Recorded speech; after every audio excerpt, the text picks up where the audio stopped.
मैं हूं आपके साथ हितेंद्र। 60 मिनट 60 खबरों में आप सभी का स्वागत है। बुलेटिन का आगाज करेंगे। गुजरात में हुए जिला पंचायत चुनाव के परिणाम घोषित किए गए हैं। परिणाम आते ही बीजेपी के खेमे में खुशी की लहर दौड़ गई और बीजेपी ने सभी 31 सीटों पर शानदार जीत दर्ज करते हुए कांग्रेस का खाता भी नहीं खुलने दिया। 29 जिला पंचायत में तो हाल ऐसे रहे जहां पर कांग्रेस के जीतने वाले सदस्यों की संख्या दहाई का आंकड़ा भी पार नहीं कर पाई और बीजेपी के लिए ये पहला मौका है जब 31 जिलों में जीत का शानदार परचम फहराया गया है। वहीं इस चुनाव में कांग्रेस की हालत सबसे ज्यादा खराब रही। पंचमहाल में तो कांग्रेस अपना खाता तक नहीं खोल पाई और वहीं तापी जिला पंचायत में पहली बार बीजेपी ने जीत दर्ज की है। और 2015 के चुनाव की बात करें तो यहां पर 31 जिला पंचायतों में से कांग्रेस ने 22 जिला पंचायतों में जीत हासिल की थी, जबकि बीजेपी को सिर्फ 7 सीट ही मिल पाई थी। लेकिन इस बार बीजेपी की शानदार जीत हुई है।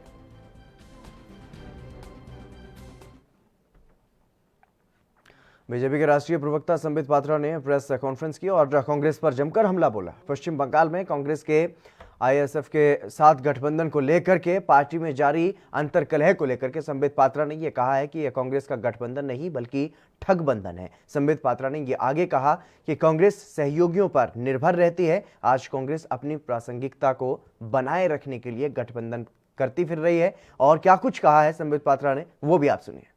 कांग्रेस पार्टी एक फ्रिंज पार्टी बन चुकी है। बंधुगण, अपने प्रासंगिकता को बनाए रखने के लिए, अपने रेलेवेंस को बनाए रखने के लिए कांग्रेस आज अलायंस के ऊपर डिपेंडेंट है। तमाम पहले के चुनावों में हमने देखा, चाहे वो बिहार का चुनाव हो, चाहे वो उत्तर प्रदेश का चुनाव हो, इन सभी चुनावों में हमने देखा कि कांग्रेस किस प्रकार अलायंस के माध्यम से, गठबंधन के माध्यम से अपने आप को प्रासंगिक रखने का प्रयास करती है।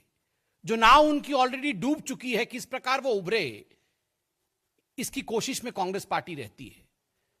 यह विषय अलग है कि गठबंधन तो कांग्रेस पार्टी करती है, मगर जहां भी राहुल गांधी जाते हैं और जिस भी पार्टी का स्पर्श कर देते हैं। मध्य प्रदेश सरकार के वित्त मंत्री जगदीश देवड़ा ने विधानसभा में बजट पेश किया और वहीं नेता प्रतिपक्ष कमलनाथ ने यह कहा कि यह बजट केवल आंकड़ों का खेल है। यह आत्मनिर्भर प्रदेश की बात कर रहे हैं या फिर आत्मनिर्भर बीजेपी और नेताओं की बात कर रहे हैं। इस बजट में किसानों के कर्ज माफ की बात नहीं है। हमने किसानों का कर्जा माफ शुरू किया था, लेकिन इस सरकार में ऐसा कुछ भी नहीं हुआ। प्रदेश का किसान कर्जदार, युवा हो गया बेरोजगार, आमजन पर महंगाई की मार, व्यापारी पर करों का भार, कर्मचारियों को भूल गई सरकार, संवेदनशीलता का हो रहा झूठा प्रचार, जुमलों और घोषणाओं की सरकार, यही है इस बजट का सार। महाराष्ट्र में भी विधानसभा सत्र चल रहा है। विपक्ष जहां एक तरफ पूजा चौहान आत्महत्या मामले में सरकार को घेर रही है, तो वहीं बढ़ते बिजली के बिल को लेकर के विधानसभा भवन के गेट पर बीजेपी नेताओं की तरफ से प्रदर्शन किया गया और हाथों में पोस्टर लेकर के विपक्ष सरकार मुर्दाबाद के नारे लगा रहा था। बढ़ती महंगाई के बीच बिजली बिल किसी आफत से कम नहीं है और पिछले 1 साल से लगातार बिजली के दामों में बढ़ोतरी देखी जा रही है, जिसे आप विधानसभा सत्र में विपक्ष अपना एजेंडा बना चुका है और जमकर सरकार को घेर रही है। और देखना यह होगा कि इस हंगामे से आम जनता का क्या कुछ फायदा हो पाता है।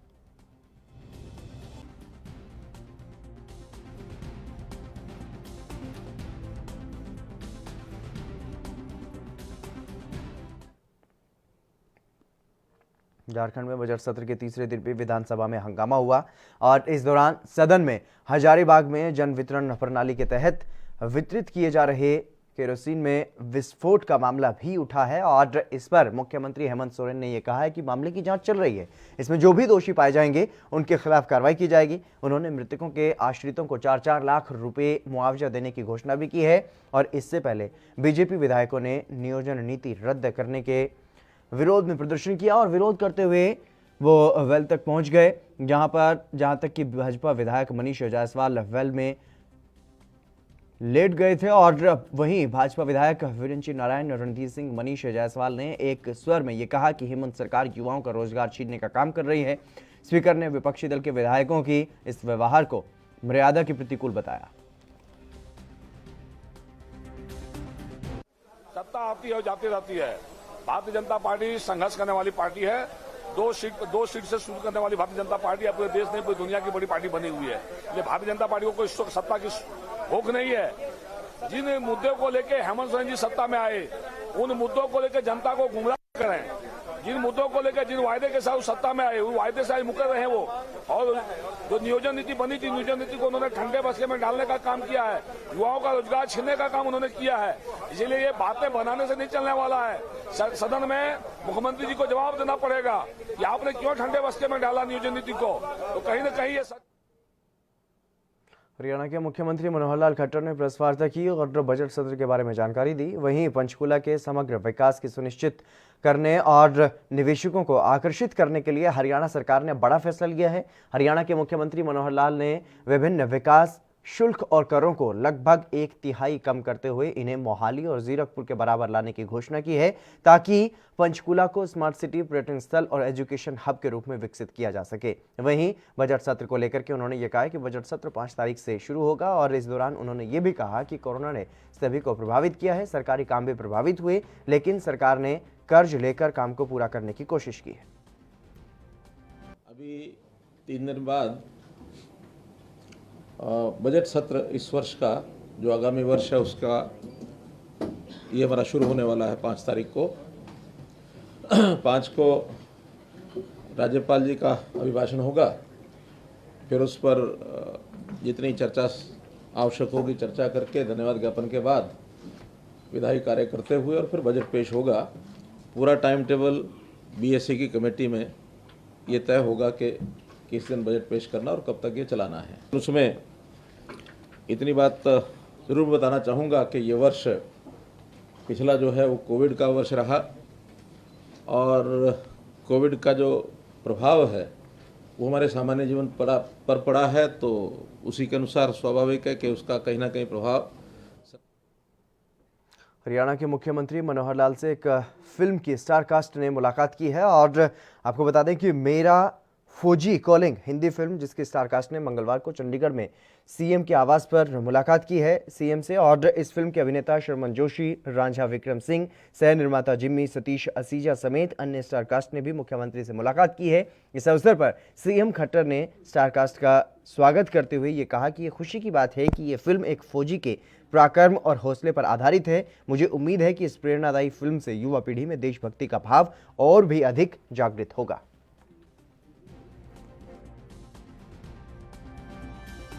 आज का दिन बहुत खास है।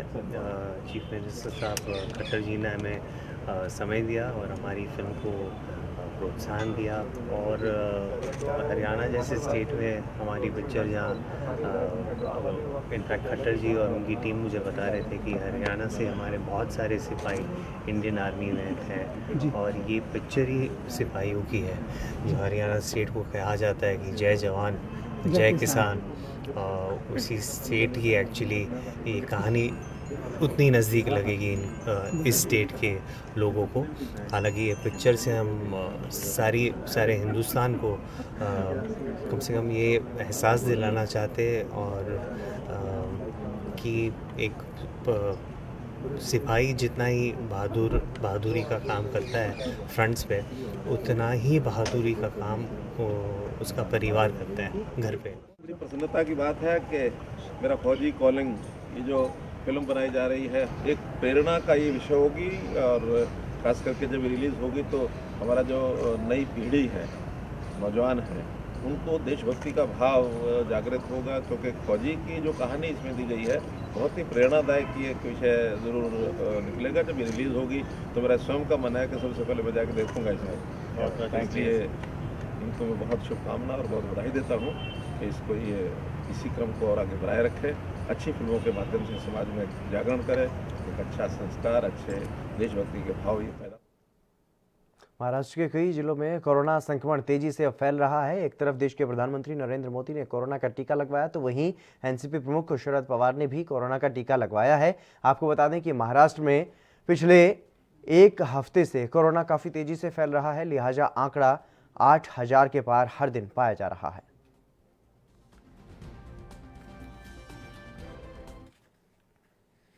इस भीषण गर्मी झेलने के लिए अब तैयार हो जाइए, क्योंकि मौसम विभाग ने पहले अगले जो 3 महीनों का पूर्वानुमान है वो जारी कर दिया है और इस पूर्वानुमान के मुताबिक मार्च से लेकर के मई महीने तक न दिन में राहत मिलेगी और न रात में। मौसम विभाग ने additional director general Anand Sharma ने अब ये बताया है कि गर्मी का पूर्वानुमान जारी हो चुका है और इस पूर्वानुमान के मुताबिक इस बार अधिकतम तापमान सामान्य से ऊपर रहने वाला है। खासकर उत्तर पश्चिम भारत यानी कि पंजाब, राजस्थान, दिल्ली, महाराष्ट्र, हरियाणा, उत्तर प्रदेश और मध्य प्रदेश के कुछ हिस्सों में और उत्तर पूर्वी भारत यानी कि बिहार, बंगाल, झारखंड, मध्य प्रदेश, छत्तीसगढ़ के कुछ हिस्सों में भी इस बार का मौसम तपाने वाला हो सकता है। उन्होंने ये बताया है कि गुजरात, सौराष्ट्र और कच्छ, छत्तीसगढ़ और ओडिशा में भी इस बार अधिकतम तापमान सामान्य से ज़्यादा रहने वाला है और इसके अलावा कोंकण, गोवा और आंध्र प्रदेश के तटीय इलाकों में भी अधिकतम तापमान सामान्य से अधिक ही रहेगा। इसके अलावा अन्य राज्यों में सामान्य या सामान्य से नीचे तापमान रहेगा।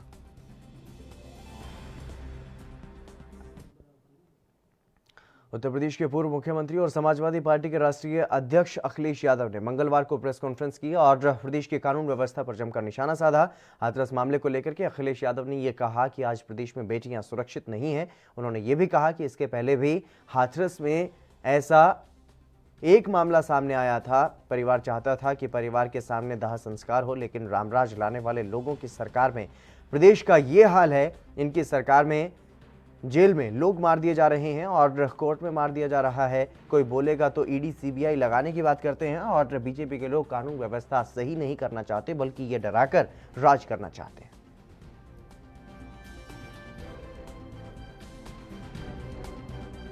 क्या कोई सोच सकता था? मां, उसके भाई, उसके परिवार के लोग चाहते थे हाथरस के इससे पहले वाली घटना में कि हमारी बेटी का आखिरी सम्मान हो जाए, कम से कम हमें दाह संस्कार करने का मौका मिल जाए, सुबह दाह संस्कार कर दें। और जो ये दूसरी घटना हुई है जहां बेटी चिल्ला चिल्ला के कह रही है कि कैसे उसके पिताजी की हत्या कर दी, क्या ये उत्तर प्रदेश है? क्या ये कल्पना कर सकते हैं जो राम राज्य लाने वाले लोग हैं उनके प्रदेश में ये घटना होगी कि उसके पिता की हत्या कर दी छेड़खानी को लेकर के? जम्मू कश्मीर के इतिहास में पहली बार ऐसा हुआ है कि कांग्रेस पार्टी के कार्यकर्ताओं ने कांग्रेस पार्टी के ही वरिष्ठ नेता गुलाम नबी आज़ाद के खिलाफ जम्मू में प्रदर्शन किया हो। जम्मू में गुलाम नबी आज़ाद के 3 दिवसीय दौरे के बाद मंगलवार को आज़ाद का पुतला जलाकर के कांग्रेस के कार्यकर्ताओं ने उनके खिलाफ रोष जताया। कार्यकर्ताओं का यह कहना है कि गुलाम नबी आज़ाद कांग्रेस पार्टी को तोड़ने की कोशिश कर रहे हैं। इस दौरान कार्यकर्ताओं का यह भी कहना था कि गुलाम नबी आज़ाद ने जम्मू में आकर प्रधानमंत्री नरेंद्र मोदी की तारीफ की, जिन्होंने जम्मू के लोगों से उनके सभी अधिकारों को छीन लिया। प्रदर्शनकारियों का यह भी कहना था कि गुलाम नबी आज़ाद बीजेपी के इशारों पर काम कर रहे हैं और कांग्रेस पार्टी को तोड़ने की पूरी कोशिश कर रहे हैं।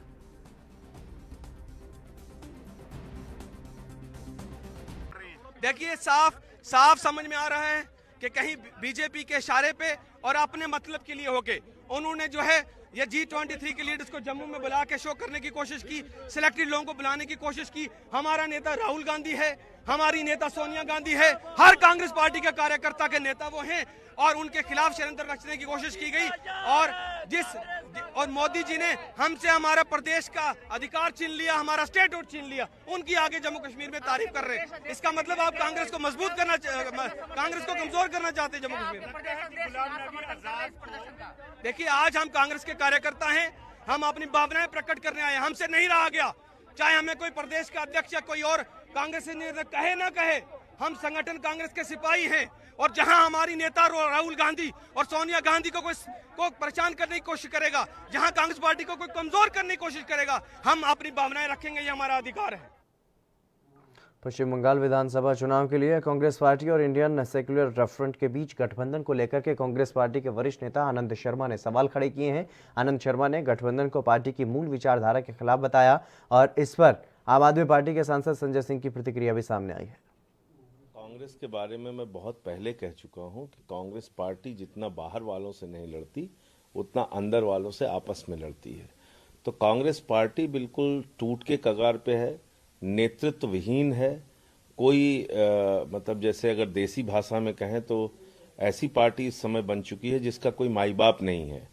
तो जब कोई किसी पार्टी का, किसी दल का कोई माई बाप ही नहीं है, कोई पूछने वाला नहीं है, ऊपर से लेकर नीचे तक झगड़े चल रहे हैं इनके यहाँ, तो धीरे धीरे करके कांग्रेस से एक तरफ तो जनता का विश्वास पूरी तरीके से खत्म हो रहा है और दूसरी तरफ जम्मू कश्मीर के राजौरी में केंद्र सरकार की कई योजनाओं के तहत बैंक गरीब लोगों को रोजगार के लिए लोन दे रहे हैं और वहीं बैंक मैनेजर ने यह बताया कि सरकार की कई योजनाओं से बैंक लोगों की मदद कर रहे हैं और बैंक छोटे व्यापारियों को 2-3 लाख रुपए का लोन देते हैं। इससे छोटे दुकानदारों को मदद मिल रही है।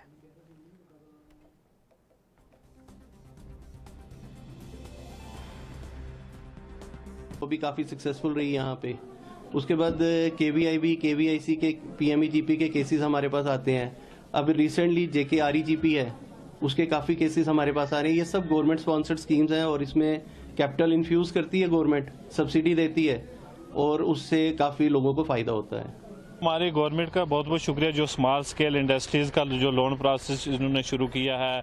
दूसरा इन्होंने उड़ान स्कीम का है और बड़ी अच्छी अच्छी स्कीमें उन्होंने खादी बोर्ड की स्कीमों का अच्छा गवर्नमेंट का जो। बीजेपी के राष्ट्रीय अध्यक्ष जेपी नड्डा राजस्थान के दौरे पर हैं और जेपी नड्डा ने यहां पर बढ़ते मतभेदों के बीच राज्य कार्यकारिणी की बैठक को संबोधित किया। नड्डा ने अपने संबोधन में कहा कि मैं हमेशा चाहता हूं, हमेशा कहता हूं कि उजाले का महत्व तब होता है जब अंधकार के कहर को जानना हम सीख लें। आज हमारे लिए खुशी की बात है कि हर जगह कमल खिल रहा है और आगे भी खिलेगा। हमारी जनता में अच्छी छवि है लेकिन हम कैडर बेस्ड हैं, इसलिए कैडर को मजबूती देना हमारी जिम्मेदारी है। सशक्त मंडल, सक्रिय बूथ और सक्रिय पन्ना प्रमुख, ये 3 लक्ष्य हमें 2021 में पूरे करने हैं।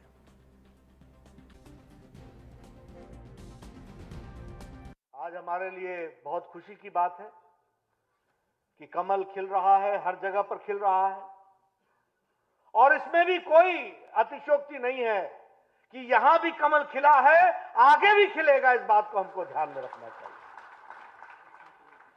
पार्टी ने बहुत अच्छा काम किया है, न्यू इनिशिएटिव्स भी लिए हैं।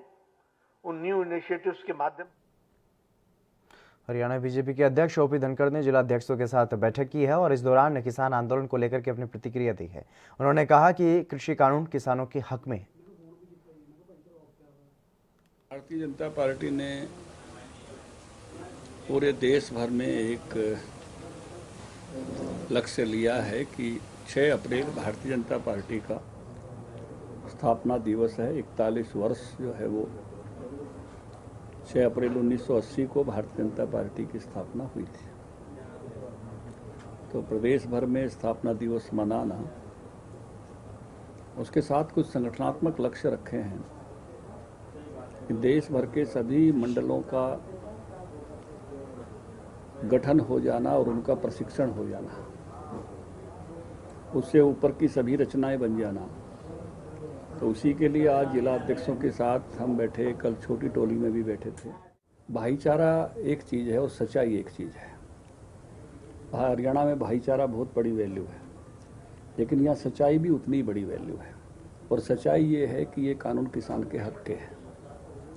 इतनी बड़ी झूठ बताई गई कि ज़मीनें चली जाएंगी, लेकिन उस कानून की धारा 8 में साफ तौर पर लिखा हुआ है कि कोई कॉन्ट्रैक्ट ज़मीन का नहीं हो सकता, उसको पट्टा पे नहीं लिया जा सकता, उसको बंधक नहीं बनाया जा सकता, उसके परिसर का अंतरण नहीं हो सकता। इसी कॉन्ट्रैक्ट खेती की धारा 15 में लिखा हुआ है, अगर किसी कारण से किसान डिफॉल्टर भी हो जाए, उसकी तरफ कुछ पेमेंट भी निकल जाए, तो उसकी ज़मीन के खिलाफ कोई कार्रवाई नहीं हो सकती। तो कितनी बड़ी झूठ जो है इस विषय को लेकर चली, जब कानून में बिल्कुल इसके दूसरी बात लिखी हुई है। सबसे ज़्यादा सुरक्षित किसी बात को किया गया है। हिंदू फायरब्रांड नेता साध्वी प्राची ने यूपी के मुरादाबाद में पहुंची वो और इस दौरान मीडिया से रूबरू होते हुए उन्होंने कांग्रेस पर जमकर हमला बोला। कांग्रेस में चल रही अंतर्कलह पर पूछे गए सवाल पर साध्वी प्राची ने यह कहा कि ये तो देश के लिए खुशखबरी है, जिसने 70 साल तक हिंदुस्तान को लूटने का काम किया है, अब वो टूट रही है। इसका मतलब ये है कि मोदी जी में दम है। ये तो हिंदुस्तान के लिए गुड न्यूज है भाई, बहुत अच्छी खुशखबरी है। जिस कांग्रेस ने हिंदुस्तान को 70 साल तक लूटने का काम किया, आज वो टूटने के कगार पर हुई। तो इसका मतलब मोदी जी में दम है, ये मानना पड़ेगा। और उसी का परिणाम है कि कांग्रेस अभी टुकड़ों टुकड़ों। समाजवादी पार्टी के अध्यक्ष और यूपी के पूर्व मुख्यमंत्री अखिलेश यादव ने राज्य की योगी सरकार पर कानून व्यवस्था को लेकर के तीखा हमला किया है। उन्होंने ये कहा कि प्रदेश में जिस तरह की घटनाएं हो रही हैं, सरकार को किसी की परवाह नहीं है। उत्तर प्रदेश में सबसे ज़्यादा असुरक्षित बेटियां और माताएं हैं जिनके साथ लगातार घटनाएं हो रही हैं। पहले भी हाथरस में एक दर्दनाक घटना हुई जिसे छिपाने में पूरी सरकार लग गई। और अखिलेश यादव ने यह भी कहा कि जिस प्रदेश में मुख्यमंत्री कहते हैं कि ठोक दो, कई बार मैंने कहा कि जनता जानती नहीं किसको ठोकना है, कई बार किसको कौन ठोक दे ये नहीं पता। मैं आपसे कहना चाहता हूं, और जिस तरह की घटनाएं उत्तर प्रदेश में हो रही हैं, सरकार को परवाह नहीं है किसी की। सरकार संविधान और कानून से नहीं चलाना चाहते हैं। जिस प्रदेश के मुख्यमंत्री ये कहते हैं ठोक दो, और कई बार मैंने कहा कि जनता जानती नहीं किसको ठोकना है, तो कई बार किसको कौन ठोक दे ये नहीं पता है। और सबसे ज्यादा असुरक्षित अगर कोई है उत्तर प्रदेश में तो हमारी बेटियां, हमारी माताएं, जिनके साथ लगातार घटनाएं हो रही हैं। और पहले भी एक बहुत दर्दनाक घटना हुई हाथरस में ही, जहां पर पूरी सरकार लग गई छिपाने के लिए कि ये घटना छिपा ली जाए, और उस बेटी का सम्मान भी नहीं किया। और इसलिए सम्मान नहीं किया क्योंकि इन्हें परवाह नहीं है कि उनके पास बहुमत है। इसलिए इनको अपने बहुमत का घमंड है, इनको अपनी दिल्ली सरकार का घमंड है, इनको अपनी जातिवादी व्यवस्था के तहत जाति के आधार पर जो अधिकारी पोस्ट हैं उन पे घमंड है, जिसकी वजह से कानून व्यवस्था बन नहीं पा रही। हाथरस कांड पर मुख्य आरोपी के सपा प्रमुख के साथ फोटो आने के बाद सुस्त पड़ी बीजेपी अचानक से हमलावर हो गई है। ऐसे में समाजवादी पार्टी को जवाब देने के लिए बीजेपी के नेता रंजीत बहादुर श्रीवास्तव सामने आए और समाजवादी पार्टी पर जमकर हमला बोला। बीजेपी नेता ने यह कहा कि प्रदेश में जो भी आपराधिक घटनाएं होती हैं उसमें सपा कार्यकर्ता की शमूलियत जरूर होती है। और इस दौरान बीजेपी नेता अपने तरकश से शब्द भेदी बाणों की बारिश करते हुए नजर आए, जो कहीं ना कहीं समाजवादी पार्टी को अंदर खाने बेहद दर्द पहुंचाने वाले हैं।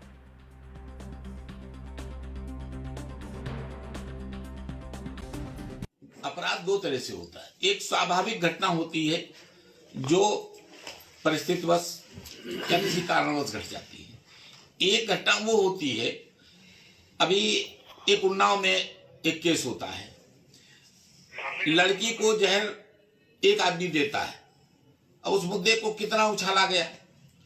तो ये विपक्ष जो है, ये स्वाभाविक घटनाओं को भी, तमाम घटनाएं ऐसी हैं। अभी एक हमारे यहाँ जयपुर में एक लड़की मरी हुई मिलती है, माँ बाप ने मारा, उसके पीछे तमाम पार्टियां आंदोलन करने के लिए चली गई। इसमें कहां से सरकार का दोष है? सरकार दोषी नहीं है। और अखिलेश जी को चाहिए कि अपने गुंडों को रोकें, अपने गुंडों को कंट्रोल कर लें, अपने गुंडों पर लगाम लगा लें।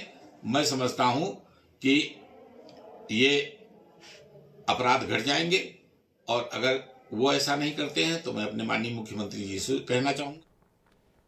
साउथ फिल्मों के सुपरस्टार और मक्कल निधि मय्यम पार्टी के प्रमुख कमल हासन ने चेन्नई में कोविड-19 टीके की पहले खुराक ली है। उन्होंने सोशल मीडिया प्लेटफॉर्म पर इस बात की जानकारी भी दी है। साथ ही उन्होंने ये कहा है कि ये वैक्सीन आपके साथ साथ दूसरों का भी ख्याल रखेगी। कमल हासन ने अपने ट्विटर अकाउंट पर भी इस बात की जानकारी दी है। उन्होंने लिखा कि मुझे अस्पताल में कोरोना वायरस के लिए टीका लगाया गया है, जो कि न सिर्फ आपको बल्कि दूसरे की देखभाल भी करता है। बता दें कि 1 मार्च से कोरोना टीकाकरण अभियान का तीसरा चरण शुरू हुआ है। इस चरण में 60 साल से ऊपर के बुजुर्गों का टीकाकरण किया जा रहा है। इसके साथ ही 45 से 60 साल तक के उन लोगों को भी कोरोना की वैक्सीन दी जा रही है जिन्हें गंभीर बीमारी है।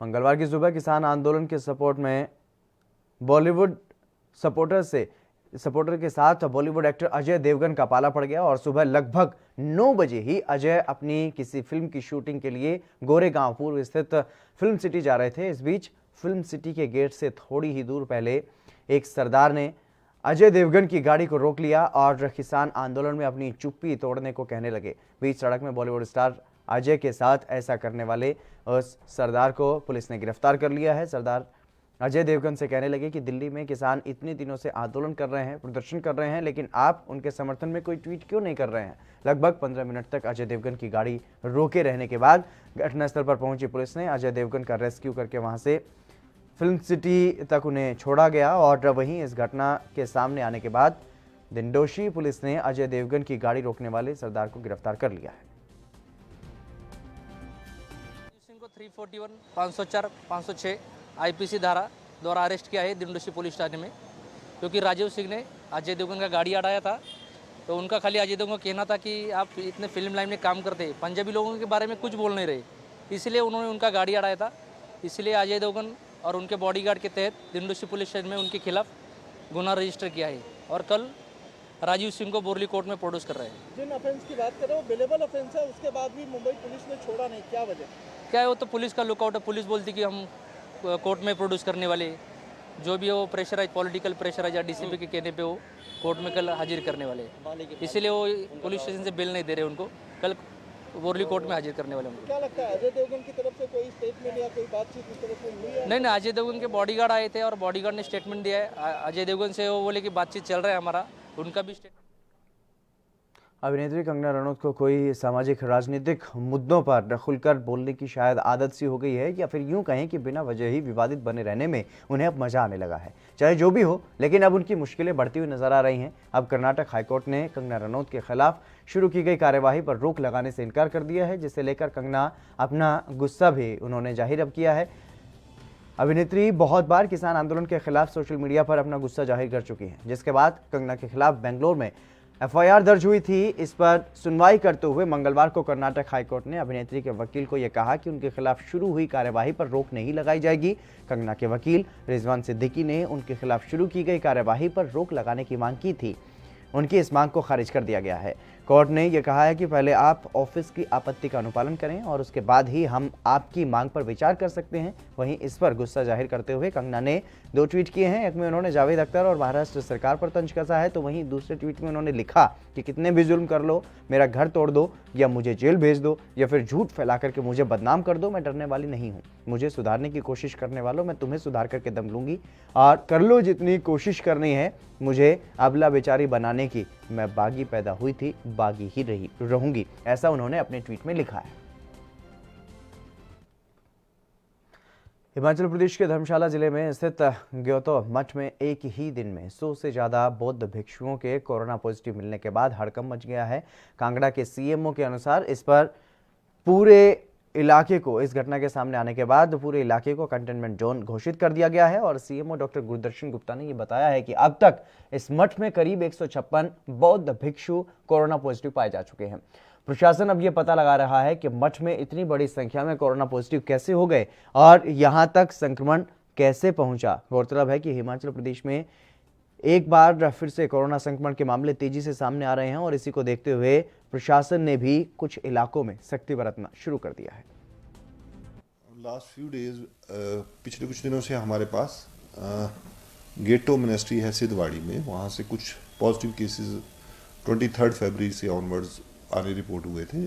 जब हमने इसकी कॉन्टैक्ट ट्रेसिंग की डिटेल, तो अभी तक हम इस पर्टिकुलर मोनेस्ट्री से लगभग 330 लोगों के जो है सैंपल्स टेस्ट करवा चुके हैं।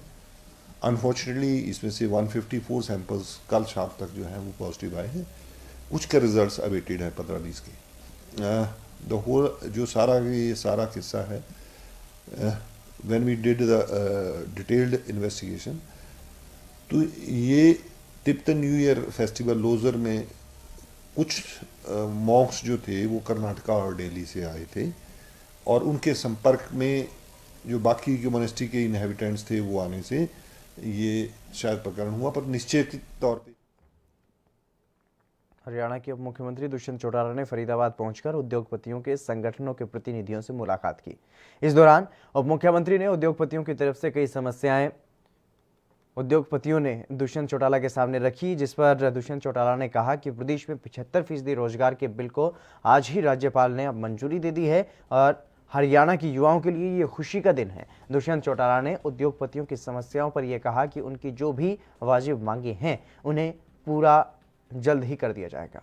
उद्योग को बढ़ाने के लिए 1 जनवरी 2021 से Haryana enterprise and employment policy प्रदेश में लागू है और अगर किसी भी इंडस्ट्रियलिस्ट ने वो पॉलिसी पढ़ी है तो मुझे लगता है कि उससे ज़्यादा सेटिस्फाइड उद्योग बढ़ाने के लिए कोई भी नहीं होगा। आज हम पानीपत की बात करते हैं जहाँ केमिकल वेस्ट डाइंग के अंदर बहुत ज़्यादा निकलता है।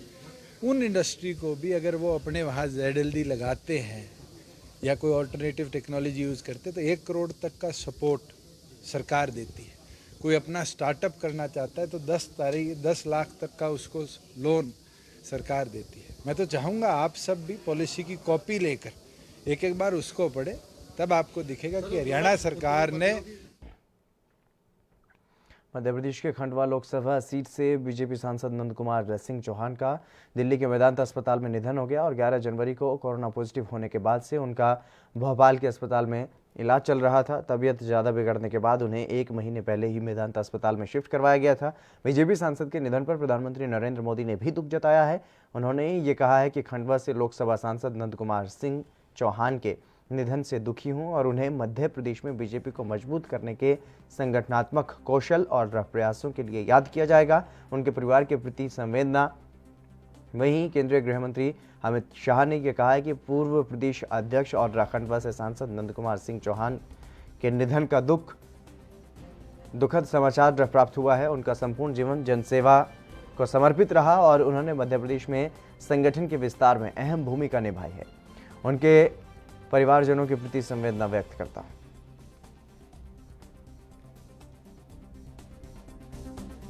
बहुत व्यथित हूं। प्रदेश के अत्यंत लोकप्रिय नेता, कुशल संगठक, सफल प्रशासक, जनता के सेवक, भारतीय जनता पार्टी मध्य प्रदेश के वो 2 बार अध्यक्ष रहे, 6 बार महामंत्री रहे प्रदेश के।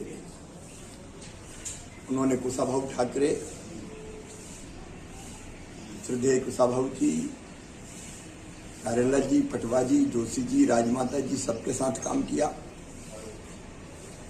और वो पुरानी और नई पीढ़ी को जोड़ने वाले नेता थे। वो अब हमारे बीच नहीं रहे।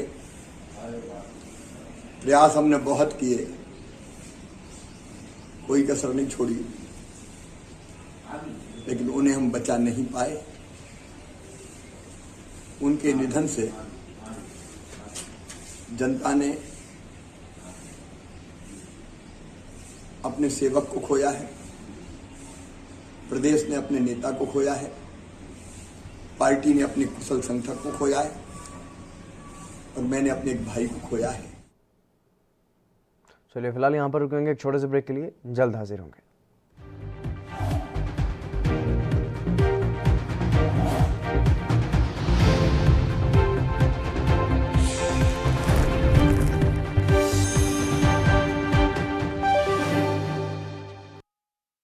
कम ब्रेक और ज्यादा खबरों के साथ देखिए ANB news in channel number पर।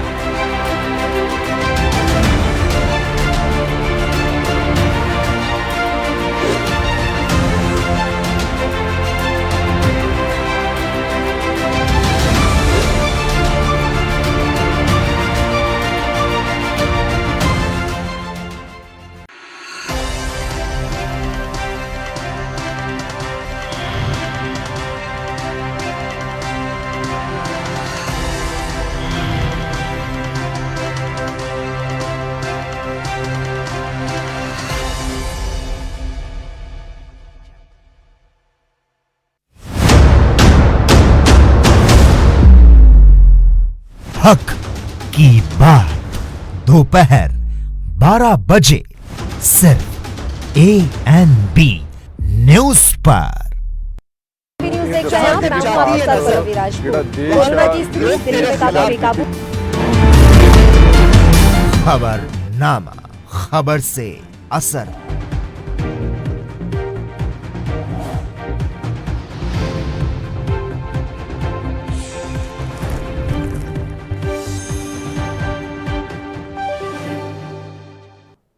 ब्रेक ब्रेक के बाद एक बार फिर से आप सभी का स्वागत है। खबरों में आगे बढ़ेंगे। आम लोगों को अब महंगाई का एक बड़ा झटका लगा है। ये झटका एक बार फिर से रसोई गैस सिलेंडर के बढ़े हुए दामों के रूप में लगा है। सरकार ने फिर से एलपीजी सिलेंडर के दाम में बढ़ोतरी कर दी है।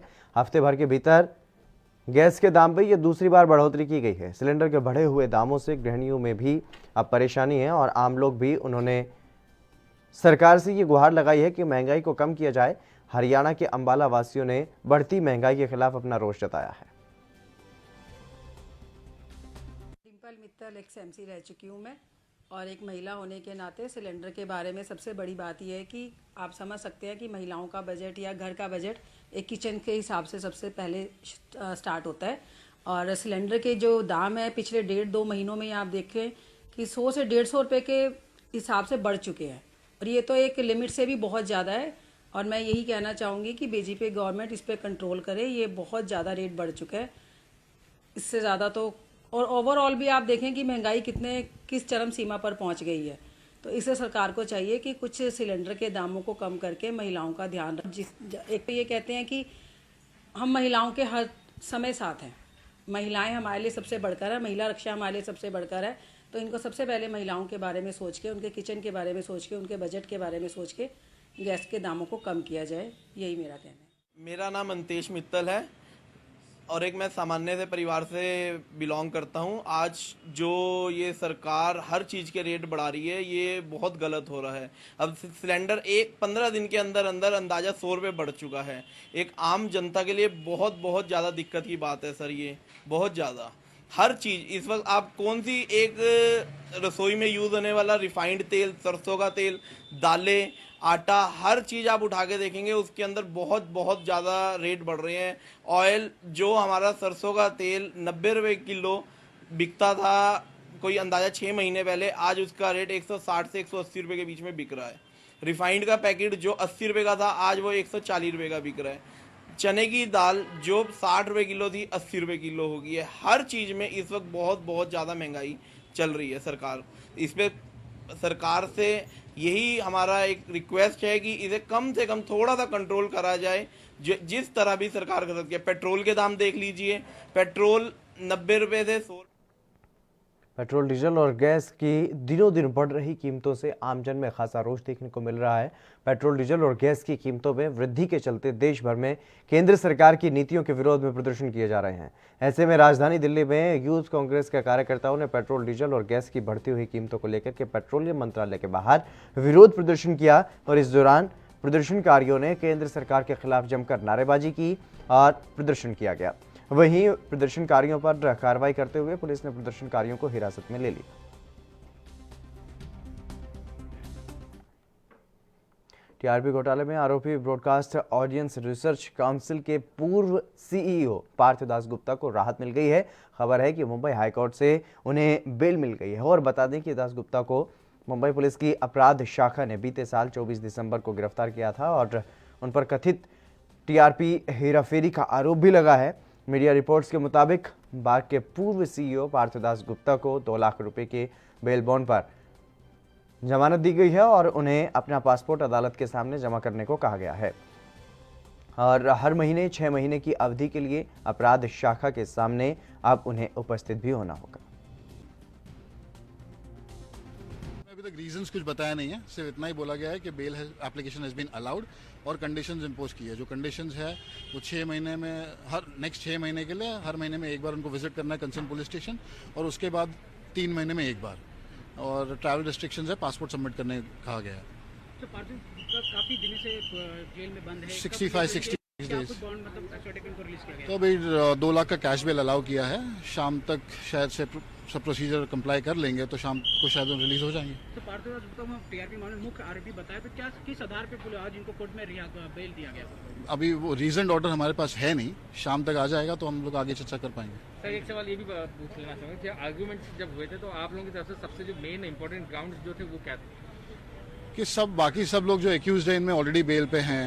जो कंसर्न लोग वो जिनके लिए अपोज कर रहे हैं वो ऑलरेडी इंटरिम प्रोटेक्शन पे हैं। ये मामले में बाकी सबको बेल दिया गया है।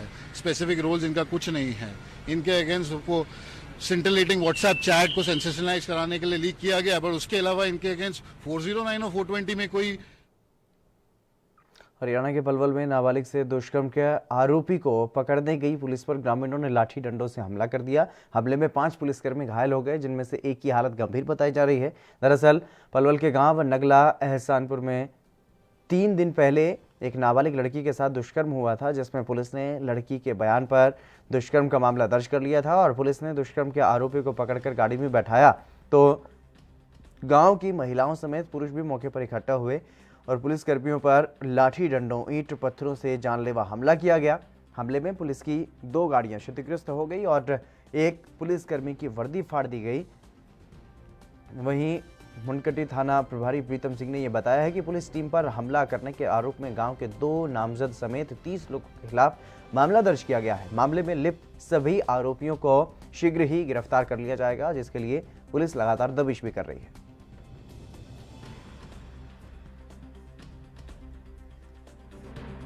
जी बताइए, जो आपको चोटें लगी हैं किस मामले को लेकर, क्या मामला है? रेड पे गए हुए थे उस गांव में, वहाँ पर उन्होंने पथराव कर दिया गाड़ी के ऊपर। अच्छा जी, तो आप कितने मुलाजिम थे, कितनों को चोट आई है, क्या क्या उन्होंने आपको क्षति पहुंचाई है? 3-4 थे, उनको चोटें आई हैं, बाकी 8-10 मुलाजिम थे। अच्छा, तो क्या गाड़ी भी तोड़ी है उन्होंने? हाँ, गाड़ी पे ईंट से लगभग पूरे गांव से नहीं पथराव करा। अच्छा, तो गाड़ी में शीशे वगैरह टूट गए? गाड़ी, हाँ, गाड़ी के आगे पीछे के सारे शीशे तोड़ दिए। ये एक 376 पोस्को का मामला था। छोटी बच्ची के साथ एक गलत कार्य हुआ था, उसके संबंध में अभियोग अंकित करने के उपरांत टीम एकत्र करके टीम वहाँ अपना कार्य कर रही थी। जो दौरान एक सरकारी कार्य टीम के साथ पत्थरबाजी, लाठी डंडों से हमला और गाड़ियों को क्षतिग्रस्त कर दिए गए। जो मुलाजिमों को चोटें भी आई हैं, चोटों के उपरांत उनका मेडिकल कराया गया, अभियोग अंकित कर दिया गया, जिसमें से नामजद 2 आरोपियां के पीछे पुलिस अभी हमारी कार्य कर रही है, इनको सुराग लगा है और शीघ्र अतिशीघ्र इनमें से ना अपना जो आरोपी हैं उनको गिरफ्तार कर लिया जाएगा। तो सर कितने आरोपी हैं टोटल, कितने लोगों के खिलाफ मामला दर्ज किया है? आरोपी हैं लगभग 30 के आसपास। बाकी अभी जांच चल रही है मुकदमे की, जो सच्चाई होगी ना, सच्चाई के आधार पर कार्य किया जाएगा। जो दोषी है उसको बख्शा नहीं जाएगा। दिल्ली के भलसवा डेयरी इलाके में कांस्टेबल संदीप कुमार को गोली मारने की वारदात में बाहरी नॉर्थ जिला स्पेशल स्टाफ ने एनकाउंटर के बाद 2 बदमाशों को गिरफ्तार किया है और पकड़े गए आरोपी की पहचान बख्तावरपुर इलाके के रहने वाले योगेश वर्मा के रूप में हुई है। आरोपियों के पास से 2 पिस्टल, 4 कारतूस और 2 कारतूस के खोल भी बरामद किए गए हैं। पुलिस ने वारदात के वक्त मौके पर से ही वारदात में इस्तेमाल बाइक को जब्त कर लिया है और बाइक 1.5 हफ्ते पहले ही कुंडली हरियाणा इलाके से चोरी की गई थी। दोनों के पकड़े जाने के बाद सोनीपत समेत 4 वारदातों का खुलासा भी हुआ है और एटीएस और स्पेशल स्टाफ को आरोपियों को पकड़ने का जिम्मा सौंपा गया है और स्पेशल स्टाफ में तैनात इंस्पेक्टर राम स्वरूप मीणा की देखरेख में पुलिस टीम ने बदमाशों की बाइक के नंबर और उसकी चेजिस नंबर से बाइक के असली मालिक के बारे में भी पता किया है। बाइक कुंडली इलाके से चोरी थी।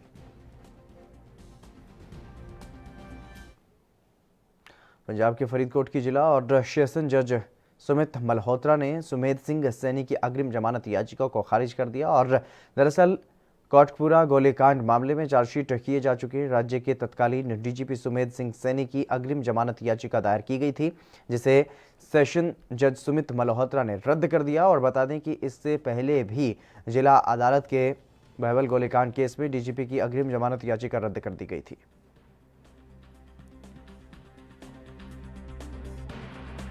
एक FIR ਜਿਹੜੀ ਹੈ ਵੱਖਰੀ 129 ਸਿਟੀ ਕੋਟਕਪੂਰਾ ਥਾਣੇ ਵਿੱਚ 307 ਤੇ ਹੋਰ ਸੈਕਸ਼ਨਾਂ ਤਹਿਤ ਦਰਜ ਕੀਤੀ ਗਈ ਸੀ, ਜਿਸ ਵਿੱਚ ਸੁਮੇਧ ਸਿੰਘ ਸੈਣੀ ਤੇ IG ਉਮਰਾਨ ਨੰਗਲ ਇਹਨਾਂ ਨੂੰ ਵੀ ਬਾਕੀ ਦੋਸ਼ੀਆਂ ਦੇ ਨਾਲ ਨਾਮਜ਼ਦ ਕਰਕੇ ਚਲਾਣ ਇਹਨਾਂ ਦਾ ਪੇਸ਼ ਅਦਾਲਤ ਕੀਤਾ ਗਿਆ ਸੀ। ਤੇ ਅੱਜ ਮਿਸਟਰ ਸੁਮੇਧ ਸਿੰਘ ਸੈਣੀ ਸਾਬਕਾ DGP ਵੱਲੋਂ ਜੋ ਜ਼ਮਾਨਤ ਐਂਟੀਸਪੇਟਰੀ ਇੱਥੇ ਲਗਾਈ ਗਈ ਸੀ ਸਾਡੇ ਮਾਨਯੋਗ ਸ਼੍ਰੀ ਸੁਮੀਤ ਮਲਹੋਤਰਾ जी डिस्ट्रिक्ट एंड सेशन जज साहब ਦੇ, ਉਸ ਨੂੰ ਦੋਨਾਂ ਧਿਰਾਂ ਦੀਆਂ ਜਿਹੜੀਆਂ ਬਹਿਸਾਂ। छत्तीसगढ़ के जगदलपुर में परपा थाना पुलिस ने कार्रवाई करते हुए दोपहिया वाहनों की चोरी करने वाले 2 शातिर चोरों को गिरफ्तार कर लिया है और मामले में मंगलवार को प्रार्थी धनीराम नेहताम ने थाने में FIR दर्ज करवाई कि 23 फरवरी को घर के बाहर से अज्ञात चोरों ने 2 मोटरसाइकिल चोरी कर ली और मामले की जानकारी के बाद थाना पुरपा में अज्ञात आरोपियों के खिलाफ आईपीसी की धारा 379 के तहत मामला दर्ज किया गया। मामले पर पुलिस ने त्वरित कार्रवाई करते हुए शहर के न्यू बस स्टैंड इलाके से 2 संदिग्धों को गिरफ्तार कर पूछताछ की और आरोपियों के कब्जे से चोरी के दोनों वाहनों को भी बरामद कर लिया।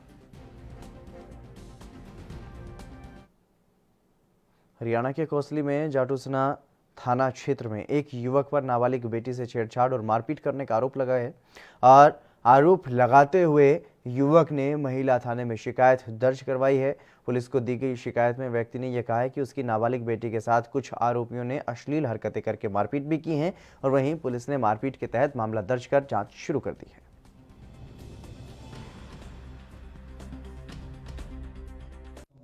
पुलिस स्टेशन जाटूसाना में एफआईआर दर्ज हुई है। इसमें जो लड़की नाबालिग है उसके पिता ने कंप्लेंट की थी कि उसकी बेटी के साथ किसी ने छेड़खानी की है और उसको थप्पड़ भी मारा है। तो इस संदर्भ में मुकदमा दर्ज करके हमने जो आरोपी है उसको गिरफ्तार कर लिया है और उसको जेल में भेज दिया है। सर हमें लगता नहीं कानून तो अब भी अच्छे हैं, सख्त हैं, काफ़ी सख्त कानून है और जो पॉक्सो एक्ट में है सजा का प्रावधान काफ़ी है, अलग अलग सेक्शन में अलग अलग सजा है, तो कानून के यूपी के गोंडा में पुलिस ने खुलासा करते हुए एक बड़े रैकेट का भंडाफोड़ किया है। इस रैकेट की तरफ से एक स्वयंसेवी संस्था की आड़ में खून की कालाबाजारी की जा रही थी। पुलिस ने इस मामले में 15 लोगों के खिलाफ नामजद एफआईआर दर्ज करते हुए 5 लोगों को गिरफ्तार किया है। नामजद आरोपियों में गोंडा जिला अस्पताल के ब्लड बैंक और शहर के एक प्रतिष्ठित हॉस्पिटल का कर्मचारी भी शामिल है। हरियाणा के रेवाड़ी शहर की एक टाउनशिप में घरेलू सहायिका को एक युवक अपने साथ दिल्ली ले गया और उसके साथ वहां पर सामूहिक दुष्कर्म किया गया। पुलिस के अनुसार एक 20 वर्षीय युवती यहां की एक टाउनशिप स्थित घर में घरेलू सहायिका है और शिकायत में पीड़िता ने यह बताया कि वो यहां से पहले कनीना निवासी हैप्पी के घर पर घरेलू सहायिका थी और हैप्पी ने अपने मकान पर उसके साथ दुष्कर्म किया और बाद में उसे कनीना से रेवाड़ी अपनी एक परिचित के घर भेज दिया। 21 फरवरी को हैप्पी रेवाड़ी से उसे अपने साथ दिल्ली ले गया जहां पर उसके साथ दुष्कर्म किया और इस दौरान आरोपी ने अपने 4 और साथियों को भी बुला लिया और चारों युवकों ने भी उसके साथ दुष्कर्म किया। ये 27/2/21 को पीड़िता ने सूचना दी, थाने में आकर कंप्लेंट दी कि उसका कोई मिलने वाला एक बंदा उसको रात्रि 9 बजे 21 तारीख को गाड़ी में बिठा के लेके गया और रास्ते में उसके साथी कोई 4 बंदे और बैठे, उसके साथ उन्होंने दिल्ली में ले जाकर उसके साथ गैंगरेप किया, जिस सूचना पर हमने एफआईआर दर्ज कर दी और आरोपियों की तलाश जारी है। इसमें एक बाई नेम है, बाकी 4 अन्य दिए हुए हैं। हमारी टीम आरोपियों को गिरफ्तार करने के लिए गई हुई है, तलाश जारी है। लड़की क्या कुछ करती थी? लड़की झाड़ू पोछा ही करती है, यहीं किसी के पास मकान में रहती थी और जो लड़का था वो उसका एक बंदा था जो वो उसका मिलने वाला था। राम मंदिर निर्माण की प्रगति देखने के लिए अयोध्या पहुंचे श्री राम जन्मभूमि तीर्थ क्षेत्र ट्रस्ट के सदस्य जगत गुरु वासुदेवानंद सरस्वती ने 12 लाख से अधिक की धनराशि को खाते में समर्पित किया और कहा कि जब तक राम मंदिर का निर्माण योजना के अनुसार नहीं होगा तब तक इसी तरह से धनराशि एकत्रित करके जमा करते रहेंगे। और वहीं निधि समर्पण अभियान पर कटाक्ष करने वालों पर उन्होंने कहा कि ट्रस्ट में मौजूद सदस्य बेईमानी करने वाले नहीं हैं। अब जब तक कि मंदिर की पूरी योजना अनुसार निर्माण नहीं हो जाएगा तब तक देश में 1 मार्च से कोरोना वैक्सीन के लिए तीसरे चरण का टीकाकरण अभियान शुरू हो गया है और इस चरण के टीकाकरण में 60 साल से अधिक की उम्र के जो लोग हैं उन्हें और या फिर जो गंभीर बीमारियों से पीड़ित लोग हैं उन्हें वैक्सीन लगाई जा रही है। गौरतलब है कि महाराष्ट्र में कोरोना के केस में लगातार बढ़ोतरी हो रही है जिसके चलते लोगों में कोरोना का भय अब एक बार फिर से बढ़ रहा है। ऐसे में कोविड सेंटर में बड़ी संख्या में नागरिक पहुंच रहे हैं और टीकाकरण करवा रहे हैं। वीडियो में देख करके अंदाजा लगाया जा सकता है कि टीकाकरण के लिए कितनी मात्रा में भीड़ इकट्ठा हो रही है और ऐसे में इतनी भीड़ से किसी के कोरोना पॉजिटिव आने से राज्य को कितना बड़ा नुकसान झेलना पड़ सकता है।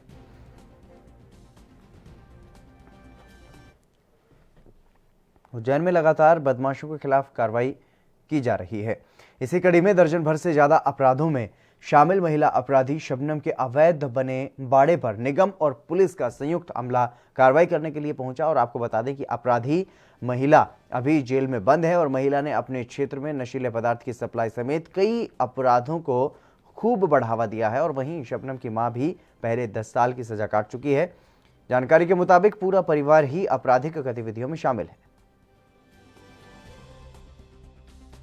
थाना अंतर्गत शबनम खान हैं जो अभी डिटेन्ड हैं और इनके विरुद्ध लगभग 12 मामले दर्ज हुए हैं, जिसमें मुख्य रूप से जुआ सट्टा और नशीले पदार्थों से संबंधित है। और इसमें नगर निगम उज्जैन के द्वारा इनके द्वारा चूंकि जिस स्ट्रक्चर को हटाया जा रहा है उसको आवासीय के रूप में स्वीकृत कराया था, लेकिन लैंड यूज उन्होंने कमर्शियल किया हुआ था, तो इस वजह से नगर निगम उज्जैन ने इसको हटाने की कार्रवाई की गई है। लगभग 12 आपराधिक प्रकरण दर्ज हैं और उनमें एनडीपीएस के मामले हैं 2 और उन्हीं में से एक प्रकरण में इस समय ये डिटेन है, जेल में है।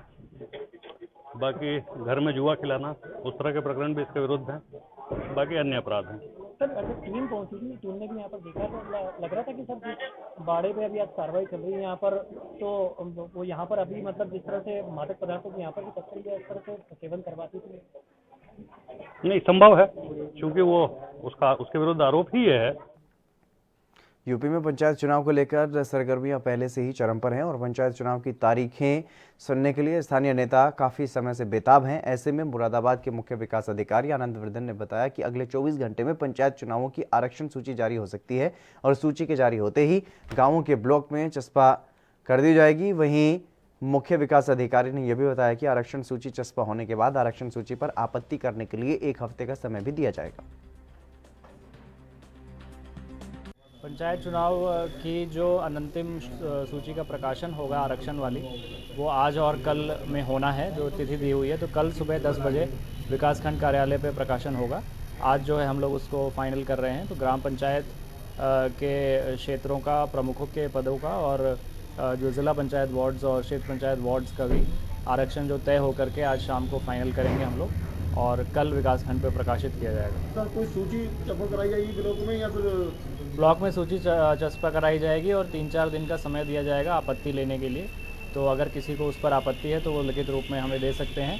फिर जो जिला स्तरीय समिति है वो उसका निस्तारण करेगी 3-4 दिन के अंदर, उसके बाद शासन को भेजी जाएगी। सर एक सवाल मेरा ये है कि अभी जो आप पेमेंट वाली बात कर रहे थे, प्रधान ने अभी बताया थोड़ी देर पहले, हम वहीं आप तहसील में थे कि 30% किसी ने जो पंचायत है वो उनसे मांग कर रहे हैं, ऐसा कुछ आरोप बताया था। तो मेरे संज्ञान में हरिद्वार में आयोजित हो रहे कुंभ मेला 2021 के लिए मेला प्रशासन ने लोगो जारी कर दिया है और कुंभ मेले का ये लोगो महिला टीम के डिजाइनर्स ने ही तैयार किया है। मुख्यमंत्री और अखाड़ा परिषद की बैठक में लोगों का डिजाइन फाइनल किया गया था और इस दौरान अपर मेला अधिकारी रामजी शरण शर्मा ने ये बताया है कि कुंभ मेले को लोगो जो बनाया गया है वो स्वच्छ, सुंदर और सुरक्षित कुंभ का संदेश दे रहा है।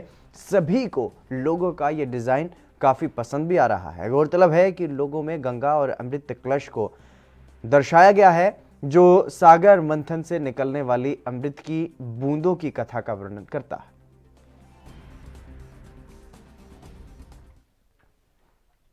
किसान आंदोलन का समर्थन करने के लिए किसान लगातार दिल्ली के सिंघू बॉर्डर पर जा रहे हैं और इसी कड़ी में फतेहगढ़ साहिब से विश्वविद्यालय में पढ़ने वाले बच्चे मैराथन करते हुए सिंघू बॉर्डर पर जा रहे हैं। वहां जाकर किसानों के लिए सेवा करेंगे और युवाओं का ये भी कहना है कि वो किसानों के साथ हैं और सरकार को किसानों की बात पर विचार करना चाहिए।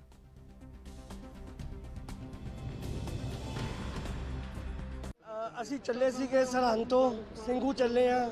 ਸਾਰੇ ਵਰਗ ਦੇ ਲੋਕ ਇਸ ਵਿੱਚ ਸ਼ਾਮਿਲ ਨੇ, ਬੱਚਿਆਂ ਤੋਂ ਲੈ ਕੇ ਬਜ਼ੁਰਗ, ਕੋਈ ਪ੍ਰਾਈਵੇਟ ਜੌਬ ਵਾਲਾ, ਕੋਈ ਕਿਸ ਤਰ੍ਹਾਂ ਸਾਰੇ ਪਾਸੇ ਇਕੱਠੇ ਹੋ ਕੇ ਇੱਕ ਆਵਾਜ਼, ਇੱਕ ਜਜ਼ਬਾ ਚੱਲਿਆ ਦਿੱਲੀ ਨੂੰ, ਕਿਉਂਕਿ ਇਹ ਹੁਣ ਫਾਰਮਰਸ ਦਾ ਪ੍ਰੋਟੈਸਟ ਨਹੀਂ ਰਿਹਾ, ਇਹ ਜਨ ਅੰਦੋਲਨ ਬਣ ਚੁੱਕਾ, ਇੱਕ ਜਨ ਲਹਿਰ ਹੈ। ਅਸੀਂ ਇਹਨੂੰ ਇੱਕ ਦੂਜੀ ਆਜ਼ਾਦੀ ਦੀ ਲਹਿਰ ਕਹਿ ਸਕਦੇ ਹਾਂ, ਜਿਹਦੇ ਵਿੱਚ ਨਾਨ ਕਾਰਪੋਰੇਸ਼ਨ ਵੀ ਚਾਹੀਦੀ ਹੈ। ਅਡਾਨੀ ਅੰਬਾਨੀਆਂ ਦੇ ਪ੍ਰੋਡਕਟਸ ਨੂੰ ਬਾਈਕਾਟ ਕੀਤਾ ਹੋਇਆ। ਇਸ ਆਜ਼ਾਦੀ ਦੀ ਮੂਵਮੈਂਟ 'ਚ ਨਾਨ ਕਾਰਪੋਰੇਸ਼ਨ ਵੀ ਹੈ। ਇਹ ਅਸੀਂ ਜਬਰ ਨੂੰ ਸਬਰ ਦੇ ਨਾਲ ਲੜਨਾ ਹੈ।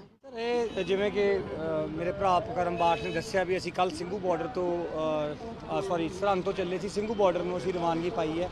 ਸਾਡਾ ਮੋਟੋ ਇਹੀ ਹੈ, ਰਸਤੇ ਜਾਂਦੇ ਹੋਏ ਸਭ ਨੂੰ ਨਾਲ ਜੋੜਦੇ ਜਾਣਾ, ਜਿਹੜਾ ਇਹ ਸੰਘਰਸ਼ ਹੈ ਇਹਦੀ ਜਿਹੜੀ ਅੱਗ ਹੈ ਉਹ ਬਲਦੀ ਰਹਿਣੀ ਚਾਹੀਦੀ ਹੈ। ਅਸੀਂ ਅੱਜ ਆਪਣਾ ਇੱਕ ਬੂਟਾ ਲੈ ਕੇ ਜਾ ਰਹੇ ਹਾਂ, ਸਾਡੀ ਟਾਰਚ ਆਫ ਯੂਨਿਟੀ ਜਿਹਨੂੰ ਅਸੀਂ ਇਨਾਮ ਦਿੱਤਾ ਹੈ, ਇਹ ਅਸੀਂ ਲੈ ਕੇ ਜਾ ਰਹੇ ਹਾਂ। ਅਸੀਂ ਕੱਲ ਇਹਨੂੰ ਚੱਕ ਕੇ ਭੱਜ ਰਹੇ ਸੀ, ਅੱਜ ਅਸੀਂ ਇਹਨੂੰ ਸਾਈਕਲ ਤੇ ਲਾਇਆ। ਇਹ ਅਸੀਂ ਬੂਟਾ ਉੱਥੇ ਲਾਉਣ ਜਾ ਰਹੇ ਹਾਂ। ਇਹ ਟਾਰਚ ਆਫ ਯੂਨਿਟੀ ਹੈ ਜਿਹਦੇ ਵਿੱਚ ਅਸੀਂ ਇਹ ਦਿਖਾਉਣਾ ਚਾਹੁੰਦੇ ਹਾਂ ਕਿ ਸਾਡੇ ਕਿਸਾਨ ਭਾਈ ਇਕੱਲੇ ਨਹੀਂ ਹੈਗੇ। ਅਸੀਂ ਸਰਹੰਦ ਫਤਿਹਗੜ੍ਹ ਸਾਹਿਬ ਤੋਂ ਕੱਲ ਦੇ ਚੱਲੇ ਹੋਏ ਹਾਂ। ਅਸੀਂ ਰਾਹ ਦੇ ਵਿੱਚ ਸ਼ਾਹਬਾਦ ਤੋਂ ਅੱਗੇ ਧਨੇਸਰ ਹਵੇਲੀ ਰੁਕੇ ਸੀਗੇ। ਅੱਜ ਅਸੀਂ ਅੱਗੇ ਤੱਕ ਜਾਣਾ ਹੈਗਾ ਤੇ ਕੱਲ ਸਾਡਾ ਉੱਥੇ ਸਿੰਘੂ ਬਾਰਡਰ ਤੱਕ ਜਾਣ ਦਾ ਪ੍ਰੋਗਰਾਮ ਹੈਗਾ ਟੂ ਸਪੋਰਟ ਆਵਰ ਫਾਰਮਰਸ। ਉਹਨਾਂ ਨੂੰ ਮੋਢੇ ਦੇ ਨਾਲ ਮੋਢਾ ਲਾ ਕੇ ਸਹਾਰਾ ਦੇਣ ਲਈ ਕਿੰਨੇ ਮਹੀਨਿਆਂ ਤੋਂ ਉੱਥੇ ਬੈਠੇ ਹੈ, ਅਸੀਂ ਉਹਨਾਂ ਨੂੰ ਸਪੋਰਟ ਕਰਨ ਲਈ ਆਏ ਹਾਂ। ਤੇ ਇੱਕ ਆਪਣੇ ਪ੍ਰੋਟੈਸਟ ਹੈ ਸਾਡਾ, ਇੱਕ ਅਸੀਂ ਦੱਸਣਾ ਚਾਹੁੰਦੇ ਹਾਂ ਸਰਕਾਰ ਨੂੰ ਕਿ ਵੀ ਉਹ ਕਾਲੇ ਕਾਨੂੰਨ ਵਾਪਸ ਲੈਣ।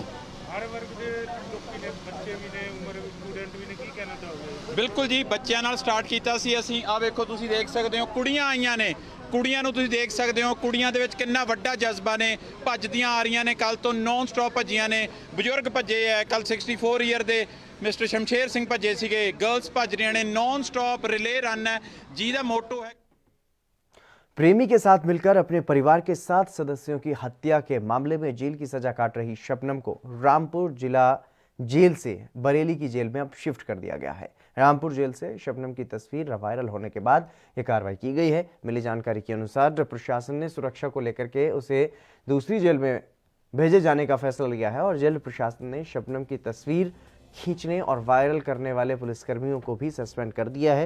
सस्पेंड किए गए पुलिसकर्मियों के नाम नाहिद बी और शोएब खान हैं। बताया जा रहा है कि वायरल हुआ फोटो रामपुर जिला कारागार में खींचा गया था। मामले की जांच की गई तो ये पता चला, ये बात सही भी पाई गई कि इस मामले में बड़ी कार्रवाई करते हुए एक महिला बंदी रक्षक और एक पुरुष बंदी रक्षक को सस्पेंड कर दिया गया है और शबनम के साथ एक और सजा याफ्ता महिला कैदी को बरेली जेल में शिफ्ट कर दिया गया है।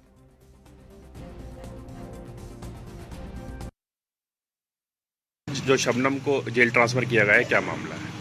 जिला कारागार रामपुर में कुछ दिन पहले मीडिया और अखबार में इनकी फोटो लेकर वायरल हुआ था, जिसकी प्रथम दृष्टया जांच की गई। उसमें 2 बंदी रक्षक दोषी पाए गए और प्रशासनिक दृष्टि से महिला बंदी शबनम को जिला कारागार बरेली स्थानांतरित कर दिया गया। दोनों बंदी कार्रवाई की गई है। फोटो में 2 बंदी रक्षकों को सस्पेंड कर दिया गया और दोनों जिनकी फोटो थी उनको प्रशासनिक दृष्टि से।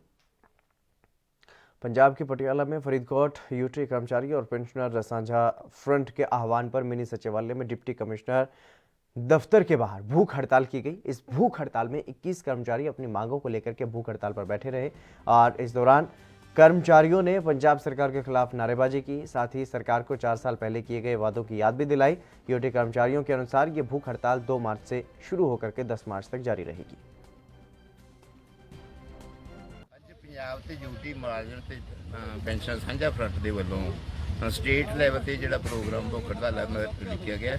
ਅੱਜ 2 ਮਾਰਚ ਤੋਂ ਸ਼ੁਰੂ ਕਰਕੇ 10 ਮਾਰਚ ਤੱਕ ਲਗਾਤਾਰ ਜਿਹੜੇ ਹੈਗੇ ਆ ਮੁਲਾਜ਼ਮਾਂ ਤੇ ਪੈਨਸ਼ਨ ਦੇ ਜੱਥੇ ਬਹਿਣੇ ਆ। ਸਾਡਾ ਜਿਹੜਾ ਮੇਨ ਮੰਗ ਹੈ, ਜਿਹੜੀ ਪੰਜਾਬ ਸਰਕਾਰ ਨੇ ਆਪਣੇ ਚੋਣ ਮੈਨੀਫੈਸਟੋ ਦੇ ਵਿੱਚ ਵਾਅਦਾ ਕੀਤਾ ਸੀ ਕਿ ਅਸੀਂ ਪੇ ਕਮਿਸ਼ਨ ਦੀ ਰਿਪੋਰਟ ਹੈ, ਜਿਹੜਾ 6ਵਾਂ ਪੇ ਕਮਿਸ਼ਨ ਬੈਠਾ ਹੋਇਆ ਹੈ, ਉਹ ਲੈ ਕੇ ਤੇ ਲਾਗੂ ਕਰਾਂਗੇ। ਇਸੇ ਤਰ੍ਹਾਂ ਪੁਰਾਣੀ ਪੈਨਸ਼ਨ ਸਕੀਮ ਹੈ ਜਿਹੜੀ ਉਹ ਬਹਾਲ ਕਰਾਂਗੇ। ਡੀਏ ਦੀਆਂ ਕਿਸ਼ਤਾਂ ਜਿਹੜੀਆਂ ਸਾਨੂੰ ਹਰ ਸਾਲ ਜਨਵਰੀ ਤੇ ਜੁਲਾਈ ਦੇ ਵਿੱਚ ਮਿਲਦੀਆਂ ਉਹ ਲਗਾਤਾਰ ਦੇਵਾਂਗੇ। ਕੱਚੇ ਕਰਮਚਾਰੀ ਸਾਰੇ ਦੇ ਸਾਰੇ ਪੱਕੇ ਕਰਾਂਗੇ। तो असी समझते हैं कि पंजाब सरकार ने मुख्य मंत्री कैप्टन अमरिंदर सिंह ने वित्त मंत्री मनप्रीत सिंह बादल ने अजे तक मुलाजमां दा आयुष्मान भारत योजना के अंतर्गत पलवल के नागरिक अस्पताल में जिला उपायुक्त नरेश नरवाल ने 10 जागरूकता गाड़ियों को हरी झंडी दिखाकर रवाना किया। उपायुक्त ने यह कहा कि आयुष्मान भारत योजना के बारे में जागरूकता फैलाने से अधिक पात्र परिवारों का गोल्डन कार्ड बनवाया जाएगा ताकि गरीब परिवार के लोगों को 5 लाख रुपए तक का इलाज निःशुल्क मिल सके। और नरेश नरवाल ने यह भी बताया कि प्रधानमंत्री नरेंद्र मोदी ने गरीब लोगों को बेहतर स्वास्थ्य सेवा प्रदान करने के लिए आयुष्मान भारत योजना चलाई है। आयुष्मान योजना के तहत गरीब परिवारों के इलाज के लिए 5 लाख रुपए की सबसे बड़ी बीमा योजना है और पलवल जिले में इस योजना की सुविधा 11 प्राइवेट अस्पतालों और 7 सरकारी अस्पतालों में दी जा रही है।